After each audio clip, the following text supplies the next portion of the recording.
Good morning. കർത്താവിൻ്റെ നാമം വാഴ്ത്തപ്പെടുമാറാകട്ടെ.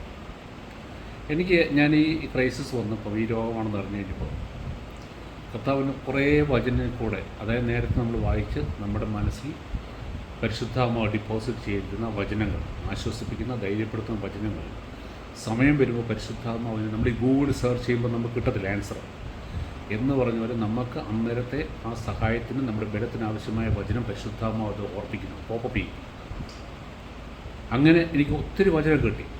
അതിലൊന്ന് ഞാനൊന്ന് ഷെയർ ചെയ്യാം. അത് 2 കൊരിന്ത്യർ അതിൻ്റെ 1:8,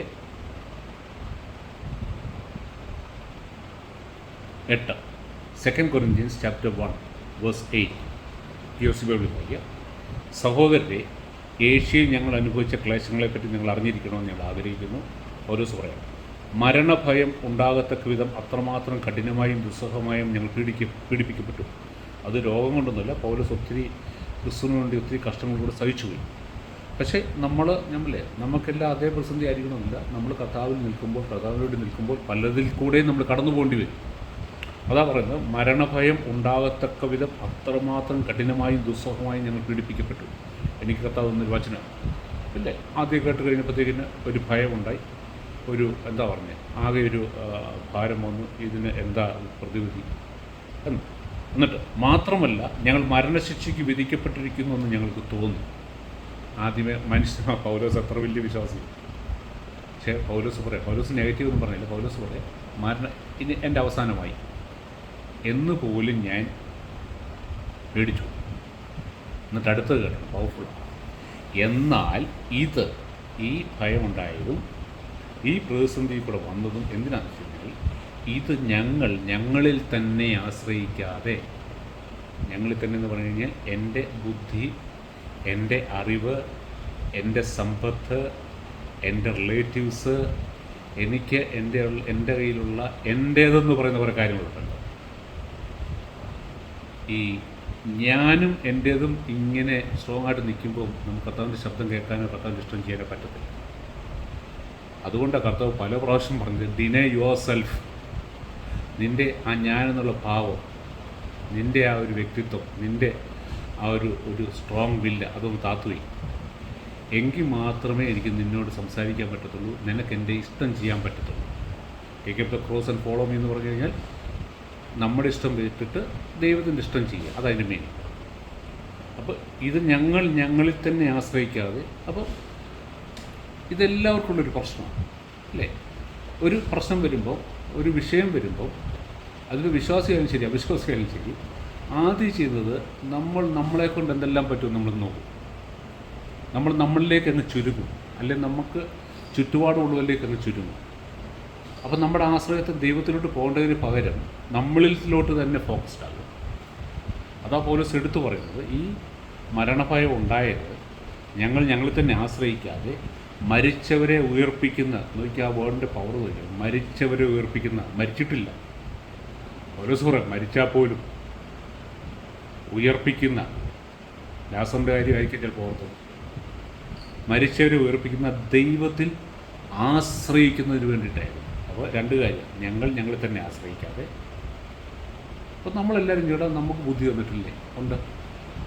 പക്ഷേ ഒരു ദൈവനെ സംബന്ധിച്ചോളം നമ്മുടെ ബുദ്ധി കർത്താവിൻ്റെ അപ്പുറത്താണ്. നമ്മുടെ ബുദ്ധി കർത്താവിൻ്റെ ആ കൃപയ്ക്കുമ്പിൽ കീഴടങ്ങണം, താത്തു വെക്കണം. കർത്താവേ, വാട്ട് ഷുഡ് ഐ ഡു? എൻ്റെ ആശ്രയം മറ്റൊന്നിലും ആയിരിക്കില്ല. ഞാൻ ആശ്രയത്തെക്കുറിച്ച് കഴിഞ്ഞ കുറേ നാൾ മുമ്പൊക്കെ പറഞ്ഞത്, ആശ്രയിക്കുക എന്ന് പറഞ്ഞു കഴിഞ്ഞാൽ അതിനൊന്നും പിന്നെ തടസ്സമാകില്ല. ചിലപ്പോൾ നമ്മുടെ ഈ സമ്പത്തുണ്ടെങ്കിൽ നമ്മൾ ചിലപ്പോൾ കർത്താവിൽ അത്ര ആശ്രയിക്കത്തില്ല. അല്ലെങ്കിൽ നല്ല ട്രീറ്റ്മെൻറ്റ് നമുക്ക് അവൈലബിൾ ആണെങ്കിൽ ചിലപ്പോൾ നമ്മൾ കർത്താവിൽ അത്ര ആശ്രയിക്കത്തില്ല, നമുക്കത് അഫോർഡബിൾ ആണെങ്കിൽ. ഇതൊന്നുമില്ലാത്തവൻ എന്താ ചെയ്യും? അവൻ കാലയിലൊക്കെ കെട്ടിപ്പിടിക്കും, കർത്താവെ കൈകൊടുക്കും. ഞാനതാ ചെയ്യും. എനിക്ക് ആശ്രയിക്കാൻ ഇഷ്ടം പോലെ എനിക്ക് കാര്യങ്ങളുണ്ടായിരുന്നു. പക്ഷേ ഞാൻ ഒരു കാര്യം തീരുമാനിച്ചു, ഞാൻ കർത്താവിൽ ആശ്രയിക്കും. കർത്താവിൽ തന്നെ ഞാൻ ആശ്രയിക്കും. കാരണം കർത്താവിന് മാത്രം ഉറപ്പായിട്ടും പറയാൻ പറ്റത്തുള്ളൂ, നീ ഒന്നിനെക്കുറിച്ചും വിചാരപ്പെടണ്ട, നിൻ്റെ സകല കാര്യങ്ങൾ ഞാൻ ശ്രദ്ധാലുവാണ്, നിൻ്റെ ചിന്താകാലം മുഴുവൻ എന്നെ ഏൽപ്പിച്ചുകൊള്ളാൻ കർത്താവിന് മാത്രമേ പറയാൻ പറ്റത്തുള്ളൂ. Because he is the creator. എൻ്റെ ജീവൻ കർത്താവിലാണ് നിൽക്കുന്നത്. കർത്താവ് എൻ്റെ ആയുസ്സ് തീരുമാനിക്കുന്നു. ഞങ്ങളിൽ തന്നെ ആശ്രയിക്കാതെ മരിച്ചവരെ ഉയർപ്പിക്കുന്ന ദൈവത്തിൽ ആശ്രയിക്കുന്നു. അപ്പോൾ ഈ പ്രതിസന്ധികൾ വരുമ്പോൾ ചിലപ്പോൾ അത് വലുതായിരിക്കും, ചെറുതായിരിക്കാം. നമ്മുടെ ചിന്തയിൽ അതിൻ്റെ സൊല്യൂഷൻ തീർന്നു എന്ന് നമുക്ക് തോന്നാം. ഞാൻ ഇനി എന്നെ എല്ലാം തീർന്നു, എനിക്കൊത്തിരി സ്വപ്നങ്ങളുണ്ടായിരുന്നു, എനിക്കൊത്തിരി ഞങ്ങൾ കുറച്ച് യാത്രകളൊക്കെ പ്ലാൻ ചെയ്തിരിക്കുക, ഒരു ബൈക്ക് മേടിക്കണമെന്ന് പ്ലാൻ ചെയ്തിരിക്കുകയായിരുന്നു. ഇതൊന്നും തീർന്നില്ല. ഞാൻ ആ പോസ്റ്റ് ഓപ്പറേറ്റീവ് കിടന്നിട്ട് ആ റിക്കവറി റൂമിൽ കിടന്നിട്ട് ഞാൻ കാണുന്നുണ്ടോ അറിയാം, ഞാനൊരു ബൈക്ക് മേടിച്ചോട്ടെന്ന് ചോദിച്ചിരുന്നല്ലോ, എന്നോട് വെയിറ്റ് എന്ന് പറയുമല്ലോ, ആ ബൈക്കിൽ ഞാൻ സഞ്ചരിക്കുന്നു. അതേസമയം കർത്താവിൽ ആശ്രയിച്ചില്ലായിരുന്നെങ്കിലോ എൻ്റെ ബൈക്ക് നടന്നില്ല, ഞങ്ങളുടെ യാത്രകൾ എല്ലാം കഴിഞ്ഞില്ല. കർത്താവിന് നിരാശപ്പെട്ട്, കാരണം ആശ്രയമല്ല, സ്വയത്തിൽ. എന്നിട്ട് അതിൻ്റെ 10 പറയാണ്, 2 കൊരിന്ത്യർ 1:10. അത്ര ഗൗരവമേറിയ ഒരു വിപത്തിൽ നിന്നും ദൈവം ഞങ്ങളെ രക്ഷിച്ചു. അത്ര ഗൗരവമേറിയ ഞാൻ എൻ്റെ ലൈഫിലോട്ട് കർത്താവ് തന്നൊരു വചനം, അതുമായിട്ട് ഞാൻ എന്താ പറയുക, എൻ്റേതുമായിട്ട് ഞാൻ താരതമ്യം ചെയ്യും. അത്ര ഗൗരവമേറിയ ഒരു വിപത്തിൽ നിന്ന് ദൈവം ഞങ്ങളെ രക്ഷിച്ചു, തുടർന്നും രക്ഷിക്കുമെന്ന് ഞങ്ങൾ അവനിൽ പ്രത്യാശിക്കുകയും ചെയ്യും. അത് എത്ര വലുതാണെങ്കിലും ശരി, കർത്താവിൽ ആശ്രയിച്ചോ കർത്താവ് രക്ഷിക്കാൻ മതിയായിരുന്നു. എന്നിട്ട് അടുത്തത്, ഞങ്ങൾക്ക് വേണ്ടിയുള്ള പ്രാർത്ഥനകൾ വഴി നിങ്ങൾ ഞങ്ങളെ സഹായിക്കണം. നിങ്ങൾ അത് മാത്രം ചെയ്താൽ മതി കേട്ടോ. ഞങ്ങൾക്ക് വേണ്ടിയിട്ടുള്ള പ്രാർത്ഥനകൾ വഴി നിങ്ങൾ ഞങ്ങളെ സഹായിക്കണം, കാരണം പ്രാർത്ഥന ആവശ്യം. അങ്ങനെ അനേകരുടെ പ്രാർത്ഥനയുടെ ഫലമായി ഞങ്ങൾക്ക് ലഭിച്ച അനുഗ്രഹത്തിന് അനേകം ആളുകൾ ഞങ്ങളെ പ്രതി സ്വതമർപ്പിക്കാനിടയാകട്ടെ. ഞാൻ ഈ വചനം എനിക്ക് ആദ്യം തന്നതിന് ശേഷമാണ് ഞാൻ കർത്താവ് ഞാൻ പബ്ലിഷ് ചെയ്യണം, എന്ത് വേണം? യെസ്, ഗോ ഹെഡ്, പബ്ലിഷ് ചെയ്യും. എന്തിനാ? ഒന്ന്, ഇത് അനേകരുടെ പ്രാർത്ഥനയ്ക്ക് കാരണമാണ്. അങ്ങനെ പ്രാർത്ഥനകൾ വഴി ഞങ്ങൾക്ക് അനുഗ്രഹം ലഭിക്കും, അല്ലെങ്കിൽ സൗഖ്യം ലഭിക്കും. അനേകം ആളുകൾ കർത്താവിന് നന്ദി പറയും. കർത്താവേ, നീ എത്ര വലിയവൻ, എന്തൊരു അത്ഭുതമാണ് നീ ചെയ്തത്. എന്നാലും എന്നോട് പറഞ്ഞു, നിൻ്റെ റിലേറ്റീവ്സും നിൻ്റെ ഫ്രണ്ട്സും നിന്നെ അറിയുന്ന അനേകർക്ക് ഞാനിത് തെളിയിക്കാൻ പോവാം, കാരണം അവരുടെ എല്ലാം പ്രാർത്ഥന നിനക്കുണ്ട്. എനിക്കതിന് മറുപടി കഴിക്കാൻ പറ്റത്തില്ല. അനേകം ആളുകൾ നിന്നെ പ്രതി എനിക്ക് സ്വതമർപ്പിക്കും. ആഹാ, അതിലും വലിയൊരു സന്തോഷമുണ്ട്. കർത്താവേ സ്തോത്രം, നന്ദി, thank you very much.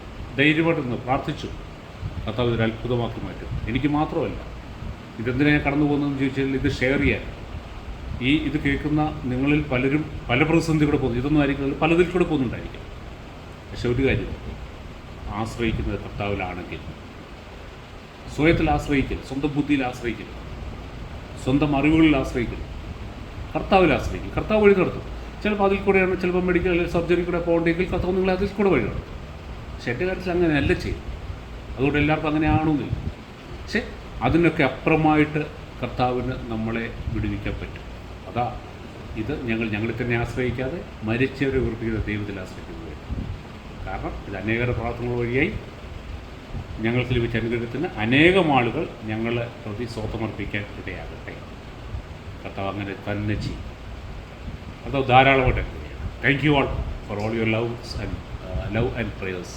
Thank you.